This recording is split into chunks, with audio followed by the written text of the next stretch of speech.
What's going on, guys, and welcome back to Project Cars 2. Today I'm checking out the fun pack for Project Cars 2. It is the first proper pack included in the season pass, and it includes 8 new cars and actually 2 new tracks as well. However, we're mainly going to be focusing on the cars in this video. We start off with the Audi S1 EKS RX Quattro. Now this whole pack is really full of rallycross cars, a lot of just off-roady cars really.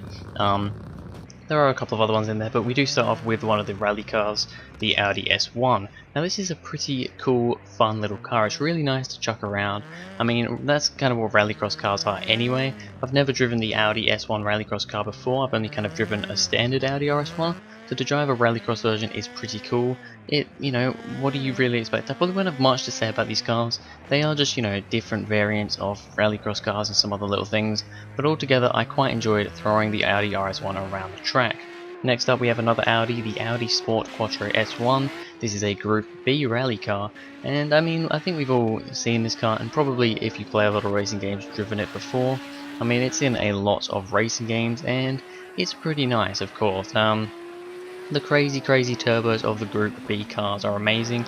I love how this car just, on the replays, it looks like it moves around a lot, and it actually drives really well, but it looks here that, just looking at the replay, it looks like it's pretty hard to handle. It really isn't though. But I love how it goes over the bumps and everything.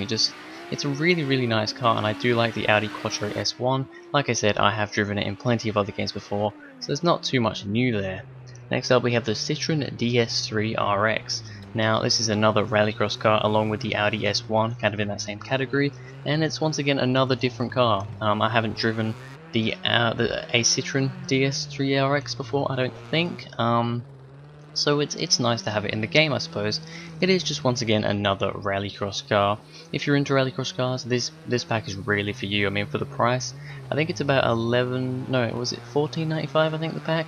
But if you get the season pass, which is $44.95, this is in Australian dollars, by the way, you get all 4 packs that are coming out soon. So yeah, Citroen is a pretty cool car.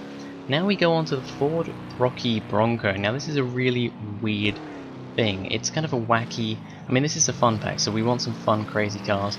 This is definitely, I think, the craziest car of them all.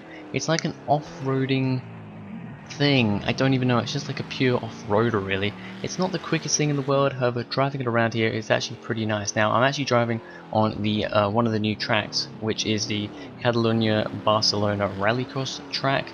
That is a track that I'm driving on here. This is also new to the game, so yeah, brand new track. The Ford Bronco, Rocky Bronco, whatever it's called, as a new car is also pretty nice. It's just something a little bit crazy to mess around with. Next up, we have a race car, a Ford Mustang 66 RTR. Now this is the only real race car in the pack, and you know what? I wasn't expecting too much when first driving this. It's an old Mustang, so I was expecting it to be quite wobbly, not very good on the brakes, not amazing through the corners. However, surprisingly, this is actually really nice to drive.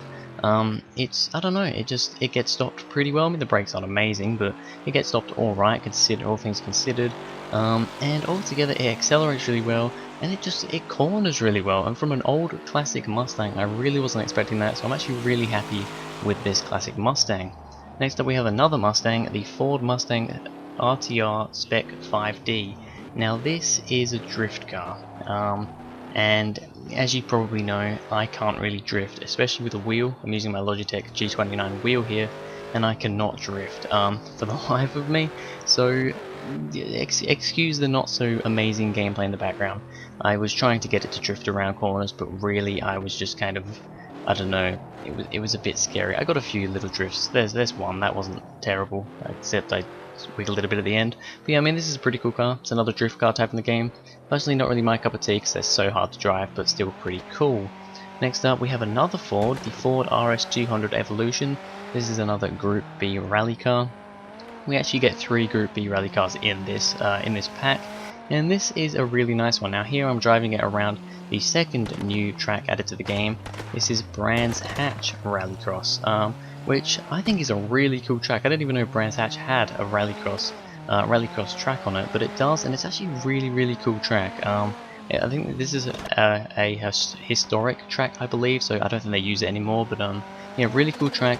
The Ford RS200 as well is a really nice car. I do like it. Maybe one of the less, thought of Group B cars. And then finally we have the Renault RS Maxi Turbo. My words are all over the place today. Now this is the other Group B rally car, and it's the final car of the pack. And this thing is it's pretty crazy. If you've ever driven the Renault R5 Turbo before, it's a pretty crazy beast, and it is in this game as well. Once again, really nice to drive. Weirdly, this car didn't have, like, when you go into setups, most of the rally cars and off-road cars have a rallycross setup, and then they have like a circuit setup. This one didn't have that. It just had the loose and stable like race cars and stuff. So that was a bit strange, but yeah, really good car. So anyway, there we go. That was the fun pack for Project Cars 2. 8 pretty good cars. I think this was a pretty good pack. The first real pack for the game, and I think it's a good way to start it off. Like I said, you can pick up this pack on its own for about $14.95 Australian dollars, or you can get the season pass for $44.95. And when all 4 DLC come out, you'll end up getting one for free, basically. So that's what I've done. If you want to do that, check it out on PlayStation, Xbox, PC, and yeah. Thank you guys very much for watching. If you enjoyed, please go ahead, like, and subscribe, and I'll see you guys in the next video.